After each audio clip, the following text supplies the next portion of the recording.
Welcome to Between the Sticks. I'm Lewis Walking Stick here with Kevin Flurry, a good friend of mine. And here in a little while, we're going to get Zack Birge and Fred Roumbanis on. Their interviews, video calls are coming up real shortly. They're pro fishermen, okay? And my good friend here, Kevin Flurry, he's going to tell you about himself, and he knows these two pro fishermen better than I do. Kevin? Well, Coach, I've been around these guys a long time, and they're great individuals, and you really enjoy them. The knowledge that these two guys have. Myself, I've fished pretty much my whole life, and obviously I don't compete at their level that they do full time, but I've competed, for several years now, and some BASS Open stuff, and the pro-ams and the Costas and that kind of stuff. But it's been a very enjoyable career for me, and got some great guys behind me to help me along the way.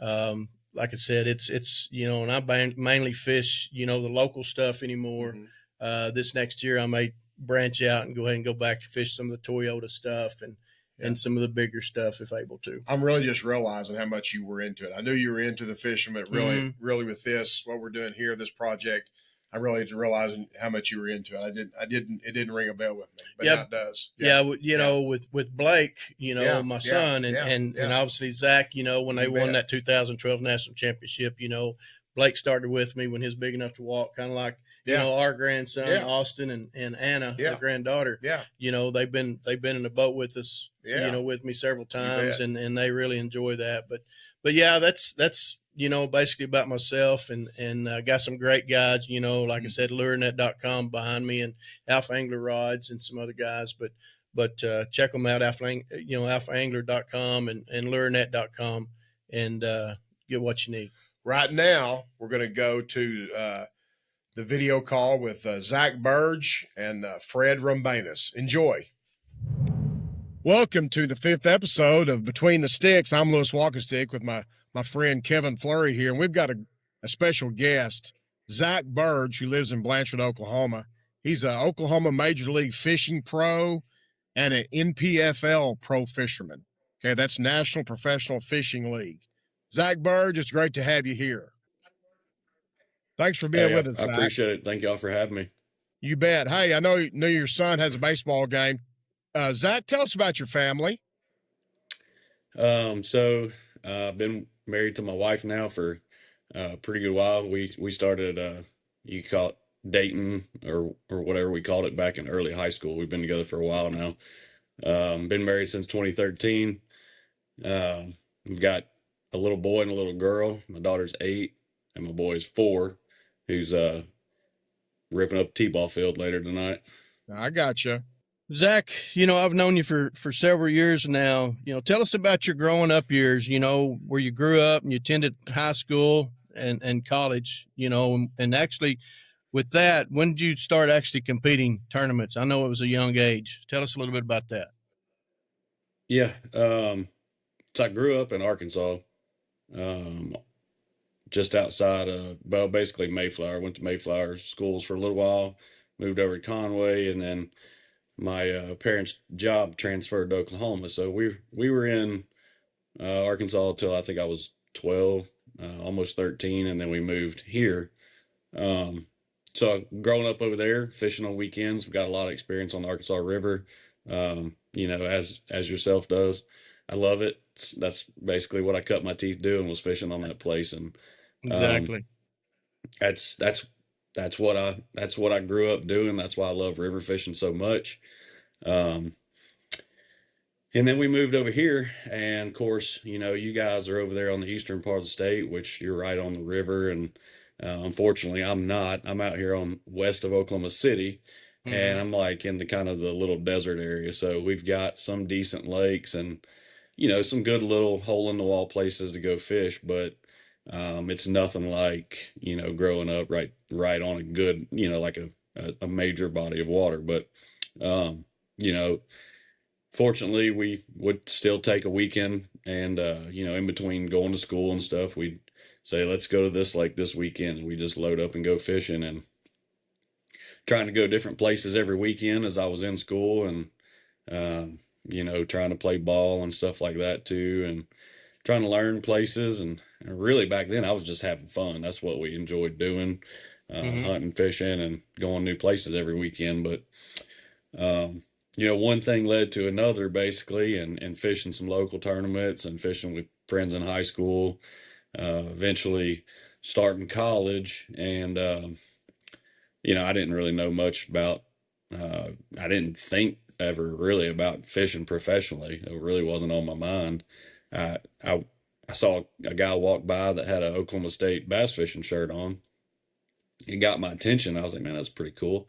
I didn't even know they had college fishing, and it kind of got me excited. So I was talking to him, and he was like, yeah, we got a fishing team at Oklahoma State, blah, blah, blah. And, it's funny. I still remember today, the first day I walked up to campus up there.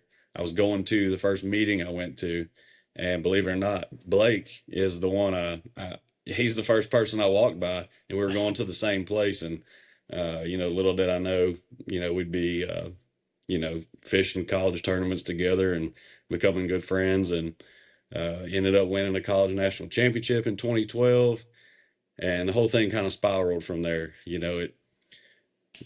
I started a job, really good job, left college, got a good job, ended up turning in my 2 weeks notice to go to a tournament that I was just gambling on winning because I qualified to fish the FLW Tour back then. And, just one thing led to another. And here we are today, 12 years later, and somehow I'm fishing. There you go. Well, talk a little bit about that. I remember the day that you guys won that national championship down in Little Rock. So tell the folks about the week, how many tournaments you guys had to compete in throughout that, then the final day when y'all actually won it. Do you remember? I'm sure you do. Remember those days? I do. I know it was a grind. I do know that. Yeah. It was a grind. I remember every day of that event pretty clear. It was something that I was excited to go do because I'd had a extreme amount of confidence in the place. I'd been there a bunch. Just really confident, really excited to get to go fish it for a championship event. And we started off day one. I couldn't have asked for a better way to start it off. We caught a couple good ones, we had one big one. Pretty sure we led. I should know this. I'm pretty sure we led. There was a couple teams that were really close. Then we went to another lake, went to Maumelle. Of course, it was much tougher. I'd been there a little bit, but didn't know a whole lot about it. We fished up Little River most of the time, and we really didn't go there much because Arkansas River is so much better, in my opinion. We enjoyed fishing there a lot more. And then, we went to a little private lake after that that was day 3 that I'd never even heard of, didn't know anything about. And, Blake and I were just looking at it like, this is our opportunity. We've got to figure something out quick today and make it work. And, at the end of the day, we somehow, I think we had 16 something. That was good enough to still pull out a win. And that's really not, I wasn't thinking about, being on stage at the end of day 3 and holding up a trophy.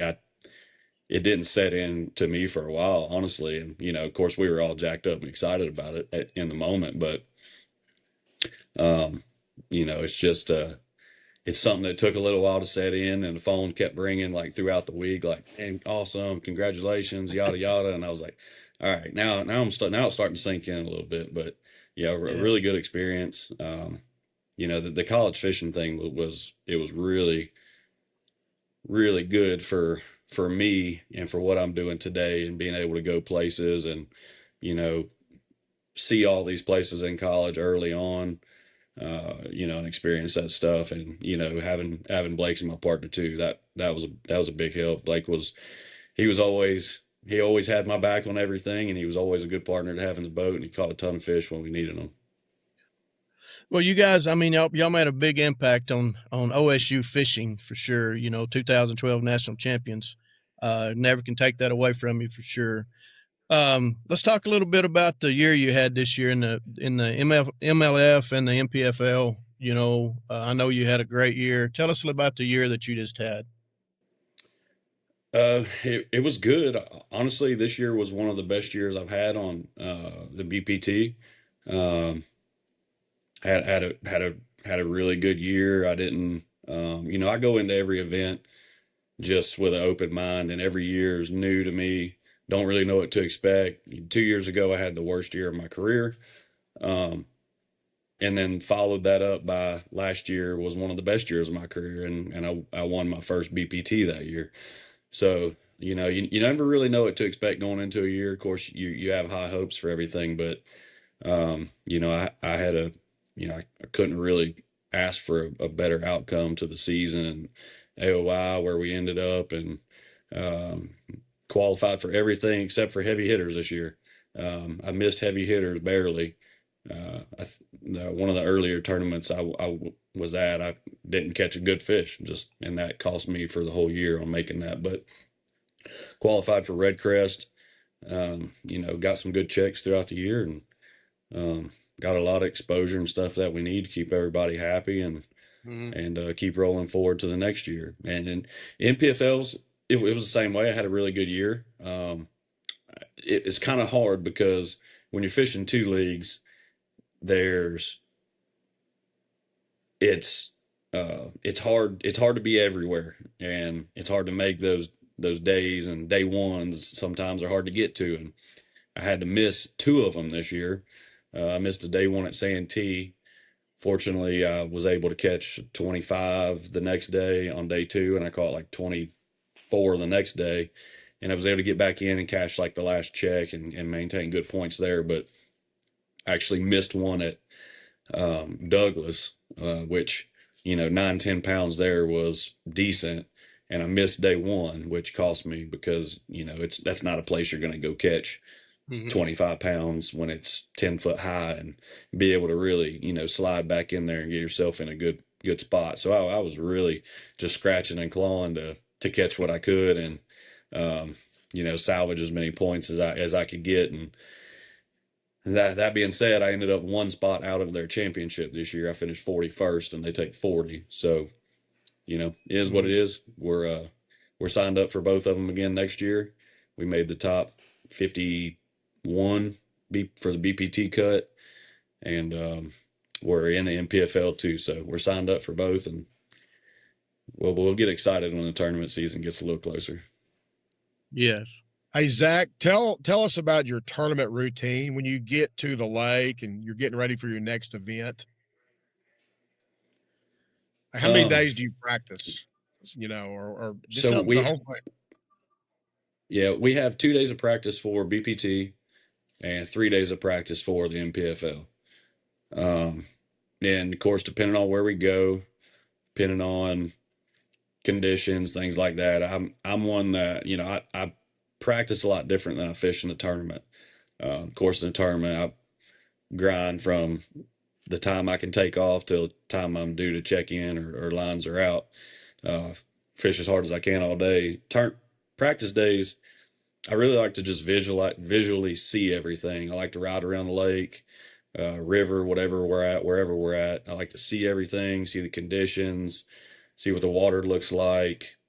Basically, observe everything that's in front of me for the week to come, and then I start trying to piece it together. So I do fish some. I fish a little bit here and there, but I do a lot of looking, a lot of sampling this and sampling that, and then hopefully by 2 days, the end of 2 days or the end of 3 days of practice, I've got a good game plan what I want to do, where I need to be, but also by visually seeing everything, knowing what's ahead of me, then I know how to make changes on the fly. I know how to make changes quick. If I go down a bank and I catch one on, a certain piece of structure, I know that I saw this in the back of 2 other creeks over here, or I saw a dock that sets up the same way in the next creek down.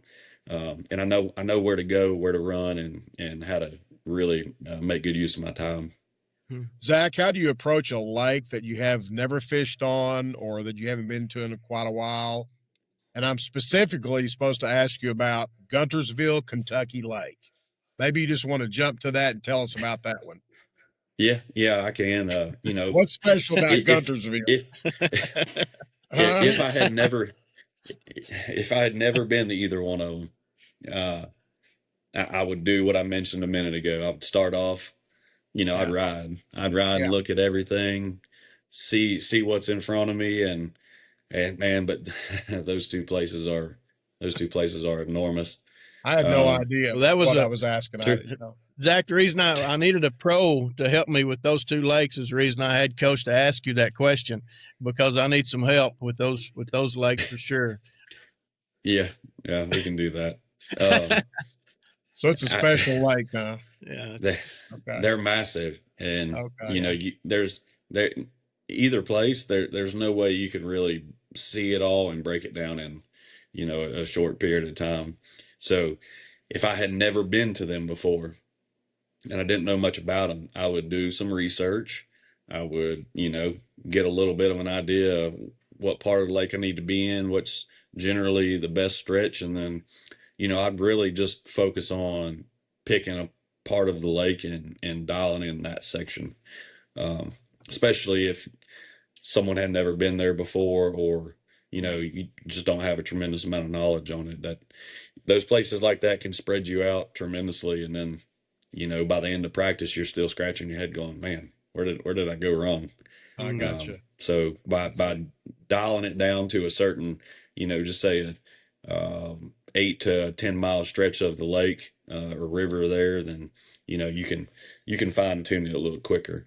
And in every part of Kentucky Lake, every part of Guntersville, there's a bag of fish to be caught, and it a lot comes back to your preference, like what your style of fishing's like, whether you want to fish shallow or you want to fish offshore, what part of the lake you need to go to, and things like that. So those can all be a factor, and that's kind of how I would do it.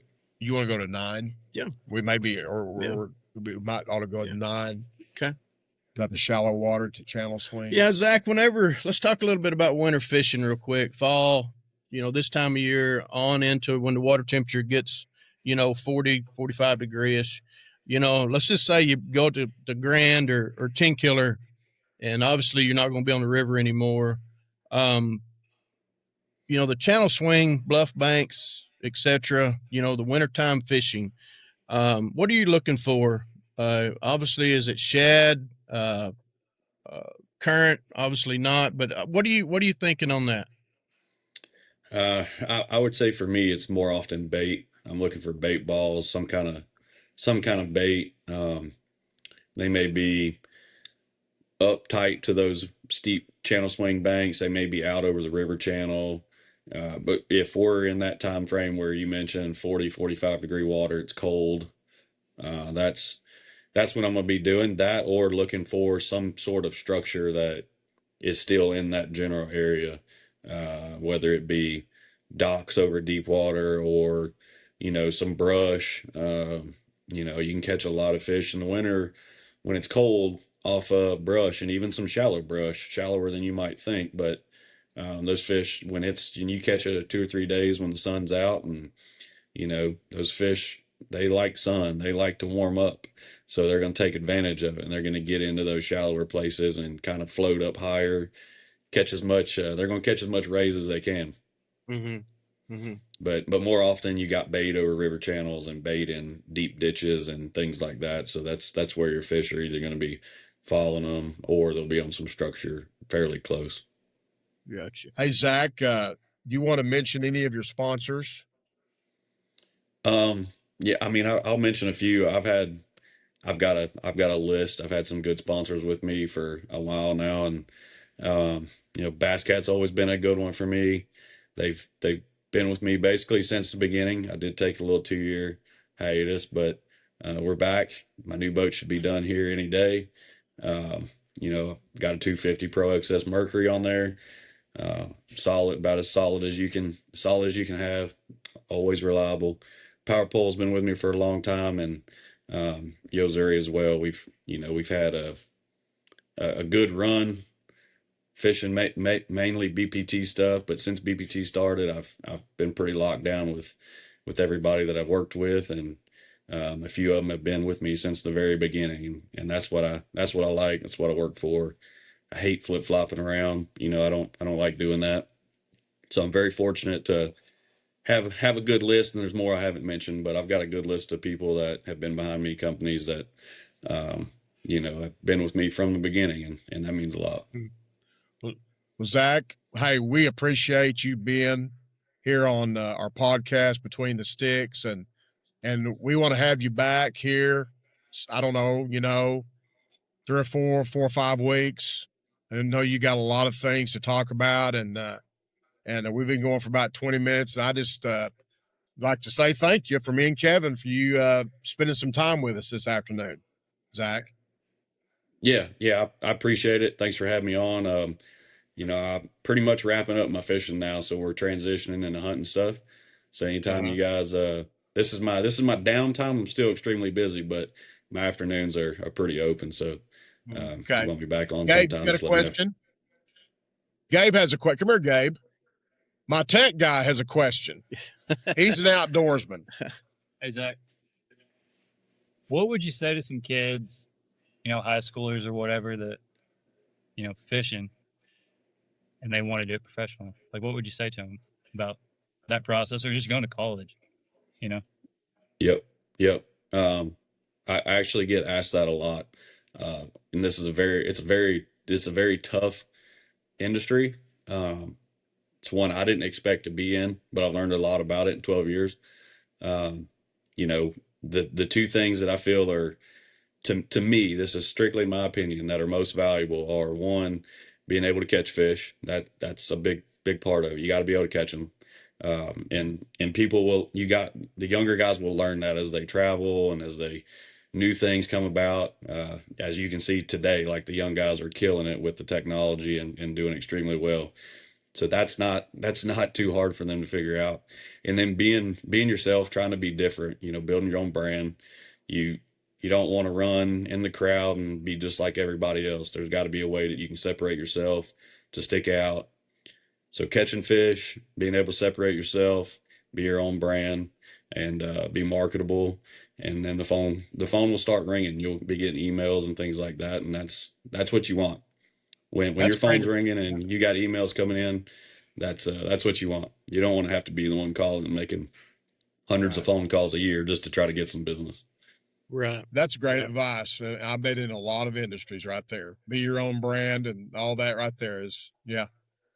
That struck a chord with me right there. It did. Hey, Zack, thank you for your time. You got to get to the baseball game and go Pokes. Okay. Right. Hey, we'll talk to you later. Thank you, Zack. Thanks, Zack. Good to see you. All right. We're good to go. Hey, Fred Roumbanis, it's great to have you on Between the Sticks. And I'm going to ask you about where you grew. You grew up in California, right, Fred? Yeah, correct. Yeah, I grew up out in the East Bay of San Francisco, actually. Okay. My dad was a cable car conductor in the city, and my mom worked in the city at a law firm. And I just grew up fishing around local reservoirs, and spent most of my childhood just walking the banks. I got to ask you, have you ever fished underneath the Golden Gate Bridge? Or out there around I've gone under it several times. I got you. Actually, on one of the trips, we caught the state record salmon. So okay, Holy smokes. that was a pretty neat deal. We held on to it for a few weeks until it got beat again, but I still have the certificate in my tackle room back here. That's such a fascinating, beautiful part of the world. That area of California and all that. Yeah, it was fun growing up there. I know a lot's changed since my childhood. It was it was a lot more free than it is probably now, but we'll just leave it at that. I got you. I understand. Kevin's got some questions for you. Fred, tell us about your family. Yeah. I know your family quite well, but some of the listeners may or may not. So tell us about your wife and your kids, 2 boys. Tell us what they're doing these days. Yeah, Well, yeah, I mean, Kevin actually helped us move here to Arkansas from Oklahoma. He was a huge, huge help for us. So thank you, Kevin. But yeah, no, I met Julie in Oklahoma. Her dad uh, is retired from Lawrence. Actually had the patent on the Zebco 33 Classic, which happened to be my first rod and reel. Which I'm always grateful for that because that's what got me into fishing to begin with. It's wild how that all worked out. Jackson is my oldest son. He's 18 now. He's off at Murray State in Oklahoma going to school. And I think he's going to school, but he's fishing every day. He's actually at 18, he's already qualified to the Toyota Series Championship. He qualified while he was 17 to that.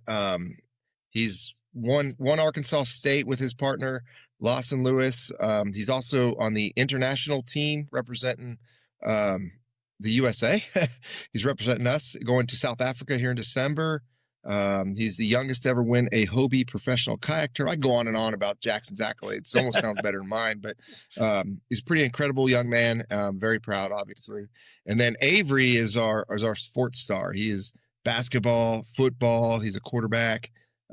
He loves fishing, and he's really into the sport. So I think his next big thing is golf. There you go. We've run into some very athletic kids in the Russellville, Conway area with our grandson, you know, and you have another question? Yeah. And I'm, being on the outside looking in, I'm so proud of Jackson and even Avery, their accomplishments and what they've got, especially what Jackson has done so far, in just 18 years old. Fred, what age did you start competing? I mean, BFLs, Opens, MLF, then all the way up to the elites, obviously. But what age did you start really competing? Well, I actually never stepped foot on a bass boat till I was Jackson's age right now, 18. And at 18 years old, I fished my first club tournament and quickly realized from the back of the boat I needed to be up front. So I ended up buying a boat with the little bit of money I had saved up, and it barely floated, but I ended up competing in my first Pro-Am out west in a Western bass event and finished 9th place. And that was all the confidence I needed. I picked up a spinnerbait and got a $3,000 check. When you have no money whatsoever, that's a big deal, especially way back then. And I just knew that's what I wanted to do, is chase this dream for a career. Didn't know how to do it. There wasn't any, there wasn't social media. There wasn't YouTube. There wasn't any how to become a professional bass fisherman. You just had to go out there and work hard, fish as much as you can, and just compete. And that's what I did. I grinded it out with, invested every dime I had, lived in my truck when I finally made the nationals and just traveled the country and chased it. Mm-hmm. Well, I know, coming from California to Bigsby, where I first met you, when we was doing some shows together, and now down at Russellville, and I still call that whole area Dardanelle, Dardanelle River, Dardanelle Lake. But tell us about the move. What was the impact for you to move from Bigsby to Dardanelle? Was it the fishing? Was it the scenery? Honestly, there's a lot of factors that came into play. Most importantly, the fishery, right? I grew up fishing the California Delta. I grew up throwing frogs, flipping, power fishing. I did some of the offshore stuff, but when I had major tournaments here in the past, Bassmaster Elites, I seemed to score really well. And my first couple events were top 10s. And I knew if there was a lake that fit my style that was this part of the country, centralized, where I could travel anywhere, it was the Arkansas River, Lake Dardanelle. And so we were driving across, we're from one of the events on the Bassmaster Elites, and my wife Julie was on the phone just looking at Zillow, looking at properties for sale. She found this 40-acre property real close to Russellville, and said, "What do you think about this?" I said, "Yeah, let's go look at it." It seemed like a fair price. Went in, looked at it, and just bought it. I mean, I didn't negotiate.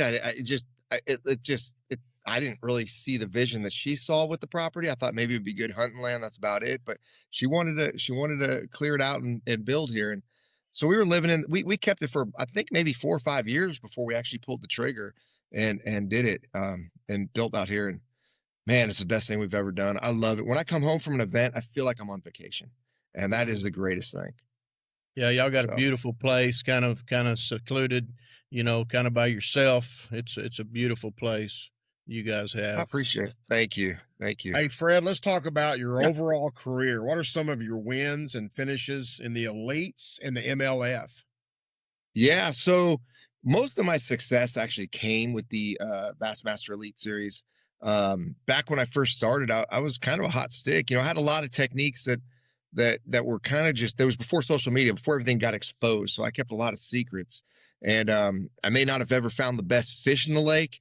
At one of the tournaments I won, I never caught a limit in all 4 days, but I was doing something that triggered bigger fish, and won a major for $250,000. And that was probably the biggest win to my day. Obviously it's the biggest one I've ever won, but then the next year I won one throwing a hollow belly frog at Lake Murray. And that one was really special to me because that was a technique that I learned out west on the Delta and felt very comfortable doing. And to this day, it's really what I'm known for. I've got products out there now with the Boom Boom Frog. That's my nickname, Boom Boom. We just released some new ones that are just hitting the market like this week, the Sonic Boom and the Mongrel. And so being able to brand the Boom Boom and being able to showcase my topwater fishing ability with a frog is really what I've, that and a swim bait. I mean, there's two techniques that I'm kind of known for. And if I ever get on those two bites, it's usually a really good tournament. Mm-hmm. Wow. Hollow belly frog. Did I say that right? Yep. Wow. I almost stopped you and wanted a full explanation of the hollow belly frog. Well, hey, if you can hold on 1 second. We're going to go on, okay? We've got about 75 more questions here. Okay. Oh, okay. Hey, Fred, we're looking at the hollow belly frog. All right, my tech man can show pictures. Yeah. Fred's got well, that's the new frog that's hitting the market this week. It's the Sonic Boom. And this is the regular Boom frog. Fred, say all that again. I'm sorry. Oh, no problem. This is the new frog that's hitting the market this week. It's the Frog Factory is a company that we started with GSM, and this is the new Sonic Boom frog. This Move over that way a little bit, Fred. There you go. Now back a little bit. See it? Yeah, now back a little bit. There you go. Yeah. All right. So that, and then here's the one that I came out with several years ago. Okay. And this is actually a color we call Fred, but it's one of my best colors, #1 selling colors. And it really mimics a male bluegill more so than a frog. And anyway, you just walk this on the surface and fish can't stand it and they grab it. And you can throw it virtually anywhere because it's weedless. Yeah. Wow. Yeah. Real soft. Hey, that's really cool. It's fascinating stuff. Okay, Fred, you're a pro tournament fisherman. Tell the listeners about the highs and lows of this job. Travel time and time on the water, what goes on behind the scenes and stuff like that. The ups and downs and I think with any professional sport, you have to give so much time to that sport that the sacrifices are absolutely incredible. Like, man, the time away from my family is the hardest thing on me personally, because I'm a big time family guy, and my family is everything to me. So when I first did it, I did it, selfishly. I was single. I went out and I chased a dream and dedicated every single awake breath I had to fishing, and the success came with that, right? The hard work. And so a lot of my success came early. And then when I met my family, I met my wife, Julie, we went on a tear. She came on the road with me. We lost you. Uh-oh. You froze. Are we good? We're going to get you back. Uh-oh. So he needs to pick up where he left off, sort of. Yeah. What is going on?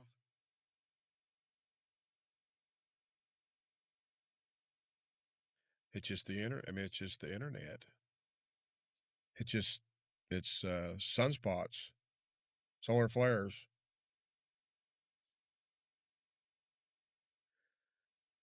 Are we there? Tell him we missed him.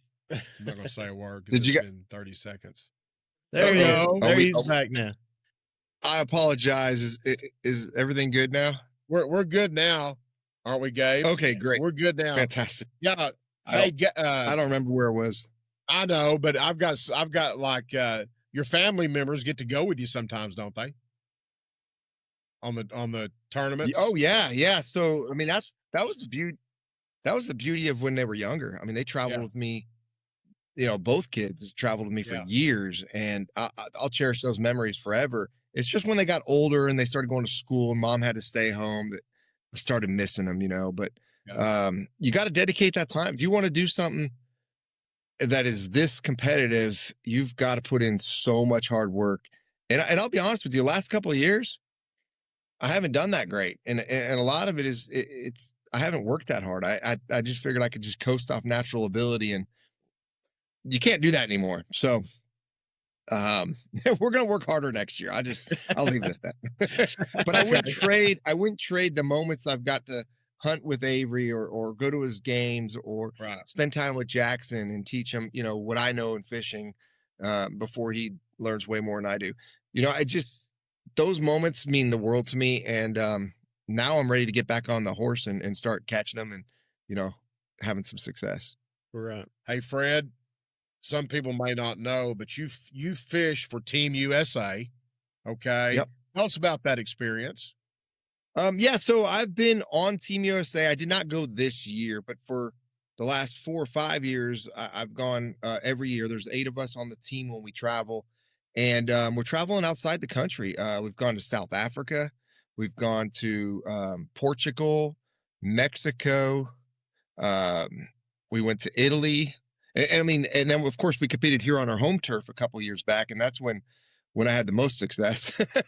we've won, I think, total of, I personally have 8 gold medals. And some of them were multiple in one event, like the one in the USA, actually won 5 of them in that one event, catching big bass. My boat with James Watson, we had the overall stringer, and then we were competing for nations for a gold and world. So we won all that. And I'm not sure if that'll ever be done again. So that was a really cool deal. But then, going overseas, I got to fish with, just some legends of the sport. The guys that go out there and do that, it's such a good, tight group of dudes, and we all work together. Scott Martin's the team captain. We've got Scott Canterbury fishes with him, and he won 2 MPFLs. He's a former Bassmaster Elite Angler of the Year, and a great friend of mine as well, loves to hunt. And I'm getting to fish with him next year on the MPFL. So I'm really excited for that journey. I got to fish with David Fritz, crankbait legend. Learned a lot with him. I did learn that he doesn't like to change out his treble hooks, and I'd sneak out to the boat at night and put fresh ones on for him because he didn't mind having bent out of shape treble. But great dude. I mean, the stuff that he, and he's a natural fisherman. I mean, he fishes with a flasher, which most people today wouldn't even know what a flasher was. So, he's just grown up and had success that way. I got to fish with Joey Fuentes in Italy, and he's kind of a young gun. He's out there on the elites tearing it up. He won a couple in one season. And then you've got, like I said, Jacob Wheeler, Dustin Connell fished together. And a variety of other guys have been with us over the years. And this year I stepped back from it. I really didn't have a great year, and I it just wasn't in the cards for me this season to go to South Africa. But my son's going to represent the youth, so I'm kind of handing off the torch to him, so to speak. But I'm excited for him. I think he's going to have a lot of fun. I've been to South Africa twice in different fishing adventures, and I've also competed on Team USA for the Euro Cups in the past, and we won both of those in Spain. But that was back in 2005 and 2006. So it goes way back, 20 years. Where was the most competition? Which country? I'll be honest with you. Now the game has changed so much with the advancement in technology that, we were pretty dominant without live scope, but now with it, yes, I think the competition has caught up. I mean, it's pretty easy to see a fish and throw at it. You know what I mean? So the level of competition has actually gotten harder because everybody's on an equal playing field. I guess that it doesn't matter what you know or how you've done in the past when you have the technology to show you everything you need to know. There was no intuition. There was no instinct. It's just, everybody's out there and they see you and they know where you're at. They're just going to roll over to you. So it's different when we all had to, pick up a pattern, whether it had to be, a 5-foot diving lipless, or square bill crankbait. And other people wouldn't know about it, or drop shot in a certain deal. And that was the only way you can get bit. Then you had more of a technique advantage. Now you can figure it out a lot quicker. And believe me, I love live scope. I'm not saying anything bad about it. It's helping everybody in this world catch more fish. And that's what, ultimately we want to see everybody catch fish, but in competition, kind of losing an edge. Well, I don't know if it's allowing everybody to catch fish with it, because I'm not very good at it. So most are catching fish with it, but I'm kind of like you. I'm old school, and it's a big transition for me for sure.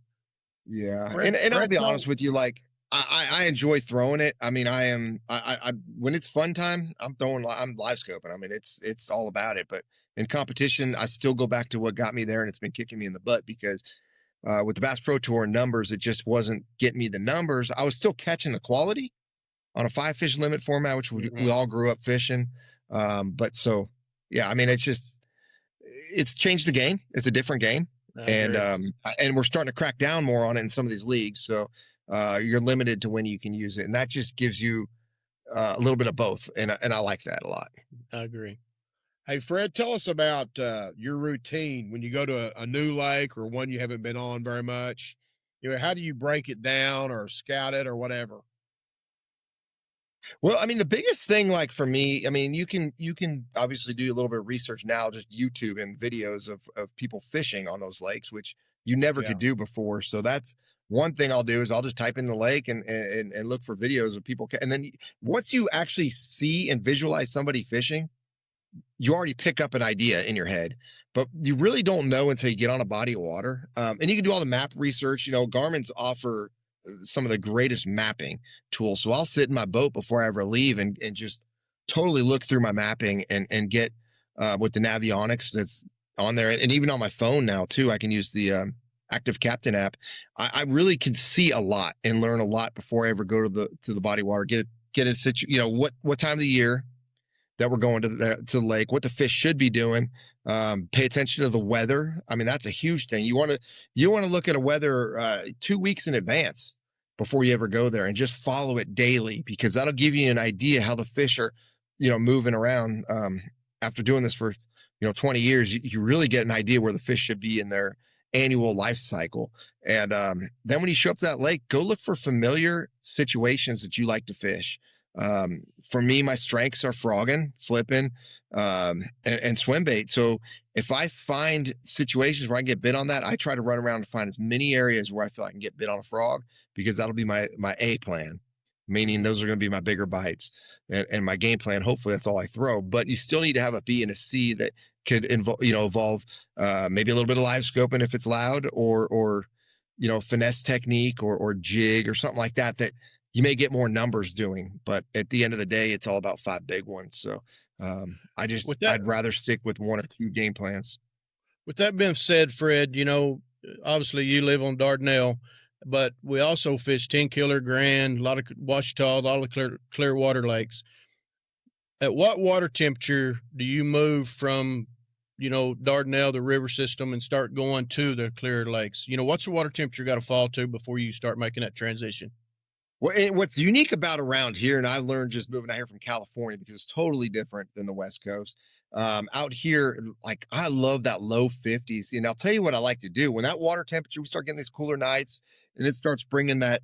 And it's really a calculation of how low the night is to how warm the day gets. And you can actually mathematically figure out what the water temp is before you get there. But when you can figure out you're in the 50s, low, like 52, 55 to 52, 55. Dude, I love a topwater bite around here. And it's crazy because that's just not what you do out west. And they get these mostly northern strain bass that we have out here. They just get fired up and move shallow. And you can throw a buzzbait, a plopper, a frog. You can throw things that move and burn and turn and catch some really big fish. The gizzard shad start moving to the banks. And I mean, actually, just did a video on this new bait, which you're going to get a kick out of this thing. It's a new Bill Lewis bait. Hasn't even been on the market yet. It looks like a big glide bait, but it's thin. It's actually a lipless crankbait, the size of a gizzard shad. Holy smoke. You can rig it in 3 different spots. So I got my hands on one. Bill Lewis just released this new bait. It's called the Big Giz. This is going to be deadly as that water temperature cools down. Those gizzards are on the bank. Right. So yeah, I start really fishing those lakes. I love getting to the main lake, pea gravel banks, flat banks in that low 50s. And I feel so confident that I'm going to get enough big bites. Now, granted, overcast conditions are usually a little bit better, a little bit of wind. If you do have sunny, we'll get better reaction bites. But yeah, kind of fish the conditions. Well, your bait selection, let's talk about a little bit of that. I mean, you just showed me the new bait that they come out with. Let's say you show up to 10 killer, 50-degree water temperature. You know, what are you starting with? Square bill? You're going to go to a deeper crankbait? You're going to go to a jig? Maybe, you know, obviously you can't use an A-rig, but I can, you know, but yeah, I'll tell you one thing that I really do. I've really got a lot of confidence over the years in a lot of these Oklahoma lakes is a wobblehead, right? Like the old school biffle bug. Yamamoto just came out with a new bug that I can't wait to go try. So as soon as the water temperature gets in that temperature, I'm you know, in the low 50s or, you know, 50 even, I will go try burning that on the bank a little bit too. But yes, square bill crankbait is definitely a deal. A jerk bait, once it gets down below 50s, you know, into the 40s, a jerk bait, that pause and go, and the colder it gets, the longer the pause.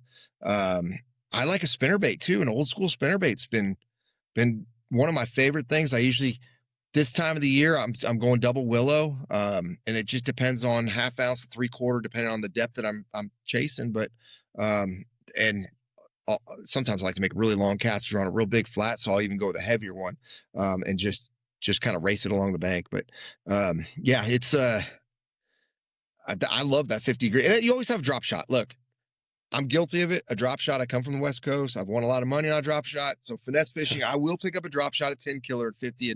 And we've actually caught some really big bags, and we're only fishing 10 foot of water or less with it pretty much. And we catch some pretty dang big ones there. So again, we're utilizing the Garmin Live Scope for those situations, and looking for those isolated fish. But if you pitch one around one of them big smallmouth, they usually go down and grab it. Right. Hey, what advice would you give to a weekend fisherman on how to catch fish in the fall and winter? What should they look for? Oh, you know, a weekend fisherman. You know, fall to winter. So there's a lot that goes on in the fall. So a lot of times in the fall, the fish are going to start moving in the backs of pockets, you know, as fall progresses, and all the bait fish will go there, you know, then the fish will follow. So you're probably going to be fishing skinnier water. The fish don't really get grouped up tight like they might do in the summer where they're off on a ledge or a break. They'll kind of spread out because they're chasing bait. So they're just kind of spreading out a little bit. So really, like a lipless crankbait is one of my favorite go-tos. Like I said earlier, spinner bait is a buzz bait, of course, on just more of those flat kind of tapered banks, maybe 45 or less on degree angle banks. Backs in the pockets, again, I like that lipless crankbait, a square bill, a spinner bait, and even a walking bait at times. Work really good, like a spook or something like that. But then as the water starts getting cooler, I look as those ditches and drains move out, and I kind of look for those bigger, bluffy kind of rock walls and stuff like that. And I start looking for that jerkbait bite, because usually when I get on a transitional bank like that and find that when the water temperature gets in the 40s, I find a jerkbait bite, man, it's deadly. Or even like a rock crawler style crankbait in that low 40s is really good. And it's just, you just keep it real simple and just cover a lot of water. That's the big thing too in the fall. A lot of guys are looking for that mother load, and a lot of times you're just covering water. You're just moving the boat and casting and firing. And that's what I like to do. So, and like you said earlier, Kevin, obviously an Alabama rig is probably the easiest and most deadly way to catch fish. And if you're just fun fishing, it's legal in your local tournaments, throw an Alabama rig. You don't need to mess around with anything else. So Yamamoto just came out with some new, you know, swim baits, and yeah, they work great. So, hey Fred, what plans do you have for next season? Next season's going to be you know, like I said, I've been married to the Bass Pro Tour for the last 6-7 years, something like that, 6 years. and I just kind of stopped having fun. I'll be honest with you. It was numbers. It wasn't about quality. Everything I'm about is about throwing big baits, catching big bass. And I had to steer away from it because I wasn't catching enough of them fast enough to compete. I look back at my season last year, and I'm going to get to your answer here in a second. And had I fished 5 fish limits, I would have been 5 checks out of 7 events. Instead, I never cashed a check. And in 20 years, I've never had a season this awful. And it wasn't because I didn't catch quality. It just was because I didn't catch enough of them. And they got really good at these young guys they process the information on live scope, and they take advantage of that one period. And 80% of the bass caught in the Bass Pro Tour were caught during that one period. So with that said, yeah, go ahead. Oh, so with that said, next year, I plan on fishing the Major League Fishing Pro Circuit. I put my deposits in for all of them. Unfortunately, I won't be able to compete in all of them. I'll be fishing 4 of them. And then I signed up for the NPFL. They invited me to come fish it. It's a league that started 5-6 years ago, and it is just gaining steam and growing. And the energy, the positivity, the excitement from the anglers, from I've talked to a lot of the staff. It's who I am. That league is all about bass fishing at its finest. And so I am going to go fish the NPFL as my primary league. And then if I can get in, I'm not 100% positive I'm doing this yet. So there's one series of the Bassmaster Opens. I'd love to get back in there and see where I rank, and see if I can get, an opportunity to get back into the Bassmaster Elite Series. See, when we left the elites to fish the Bass Pro Tour, we had to kiss that career goodbye to go to the Major League Fishing. Mm-hmm. And you can't just go back. So you got to earn your way back. And I respect that to the fullest. So if I can earn that spot back, I may look at that in the future, but I definitely want to be able to stay with the NPFL for sure. Mm-hmm. Fred, what do you want to mention? Any of your sponsors? Oh man. Obviously, my title sponsor is the Frog Factory, which is GSM. I'm all in with them. They've got everything from Yamamoto, Bill Lewis, Buckeye, Jigs, Phoenix Rods. They own 15 of the top brands in the fishing world. They even own Dobbins rods as well, which is kind of unique because I had a signature line of Dobbins rods, so I can even fish a little bit of those. But I'm mostly Phoenix rods. That's kind of my gig there. But Phoenix boats, MillerTech lithium batteries, Mercury outboards, Garmin electronics, and I got a cool cup called Twist Lock that locks into the side of my console when I'm running down the lake. It will not blow off. I won't lose any more tumblers. Been with them for several years. Cortland Master Braid. And I've got a reel that I'm coming out with under Galilee, but that we'll talk about later at another time. Yeah, I'm sure there's probably more that I'm missing. Crockett Creek Beef Jerky. I've got a really good team behind me, and I'm very thankful for every one of them. And so Kevin, you can follow me all at Fred Roumbanis on Instagram. That's probably the best way to follow me. Okay. Fred, man, you've been in the boat several times, and I cherish our friendship and the time we spend together. And you're a super great friend, and I wish you all the luck in the world. Check your schedule about the the Toyota series. We talked about once before, see if it's going to overlap or anything. Because I'm still thinking about jumping into those 3 on that side. Whenever you get time, do that for me. And dang well, there's going to be one at Darnell, and you got a place to stay, Kevin. if I'm in it or not, you're welcome here anytime. But no, hopefully we can room together and do that. That'd be a lot of fun. I would enjoy the heck out of that. So I got to pull the schedule up. Like I said, I just haven't. I've been so busy. So it's been wonderful, yet the craziest year of my life. So right, yeah. Well. You get after them this year. You'll be just fine. And tell Jackson good luck from us over here in the eastern part of the Oklahoma and from our family. And tell Julie hi and Avery, hey, keep healthy and keep throwing touchdowns. Thank you. So much. Who do they play this week? Who do they play this week? Russellville. Greenbrier. Okay. Greenbrier. What grade's he in? Thursday. He 8th grade. 8th grader. Okay. He's a dandy. He is an athlete, Coach. He is an athlete for sure. Yeah, Hey, Fred, we appreciate this. Loved having you on, and we're going to have you back Thank you. at some, Yeah. not Hey, next anytime, week, Coach probably, Stick, I'm in. hey, thank you very much. Thank you very much. Kevin, you got any more questions? No, I'm good, Fred. I sure appreciate you. So Hey, thank you. We love you, Kevin. love you too, buddy. Well, that was a great conversation, Kevin, with Zack Birge and Fred. I'm going to say his name correctly, Fred Roumbanis. Correct. I'm about to get it down. Yeah, those two are some of my dearest friends. Of course, like Zach told you, that he grew up fishing, in this area, and lucky enough got to meet him as a young man, growed up with Blake, and he and Blake, fished the national championship, which I couldn't be more proud of them, for both of them. And Fred, me and him became good buddies. We was both working tackle shows when I had my store. And just our families and his family just got together, and we've been buddies ever since. But two of the professional guys in the fishing industry for sure. They're both very impressive to me, and I've never really talked to anybody like that for any length of time on that subject, and it was eye opening and very entertaining. It is, and and like so many others, we've got so many, top level fishermen. Jason Christie. In this right here in Tahlequah, Park Hill, we've got so many top level fishermen just in our area, and I include Fred in our area just down the road at Russellville and Zach and Blanchard. Yeah. But we're right here in the prime spots for bass fishing. Right. We can do anything we want to do, right here, crappie, bass, striper, whatever we want to do in this area for sure. It's awesome. It's a vast thing, and so you have any other information to give out? Or I'd just like to thank the guys. And I've been doing this since I was, I started.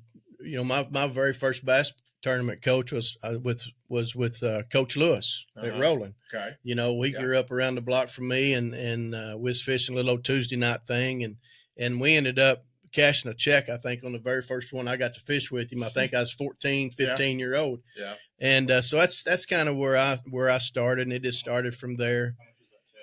Probably $20. Yeah. After we split it, I probably got a total of $20 out of it. Maybe not that much when I helped him pay for fuel, but it was, it could have been 5,000. It wouldn't have been any different for me, I think, because it started a career for me. And I've done some big tournaments. I fished some opens, the BASS opens and the FLWs and the Costas and some pro-ams and different things. And I've got some super close friends that I've acquired over the years. And I'd like to mention, Pradco, Fort Smith, lurenet.com. You can go on lurenet.com and get any bait that is out there. I mean, crankbaits, spinnerbaits, booyah, and on. Gene LaRue, War Eagle. They have a whole line of baits that lurenet.com. And I also like to mention, my rod sponsor, Alpha Angler Rods. Also Zach fishes with Alpha Angler Rods. In my opinion, you can make yourself sick just going around just looking at brands of rods. But my opinion, Alpha Angler Rod's the best one on the market.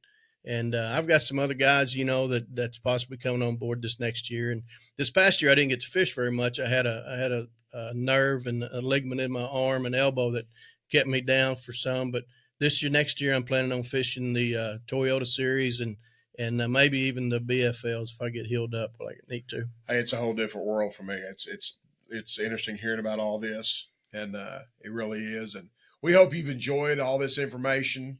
I got a question. Yeah, Gabe. Yeah. What's a quick summary on the different leagues? Well, the NPFL it's an older.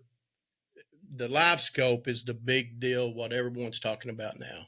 The live scope is when you can see the fish underwater and throw to them and possibly you can't make them bite, but you can see them. Yeah. And it's totally different from what the old guys like myself are used to.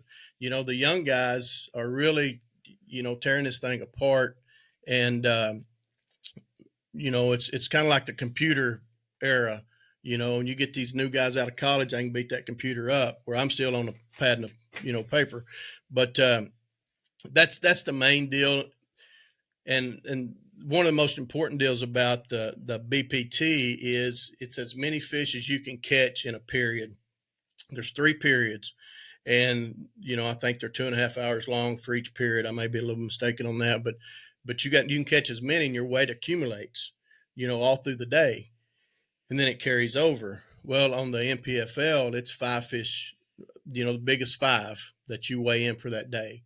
And that's the difference, guys like myself, I'm a 5 fish guy. I could never compete with the BPT. Yeah. So that's the biggest deal going on. It's to me, I got to be careful how I say this, but the 5 fish limit is old school bass fishing. So that's 5 best fish that you pick.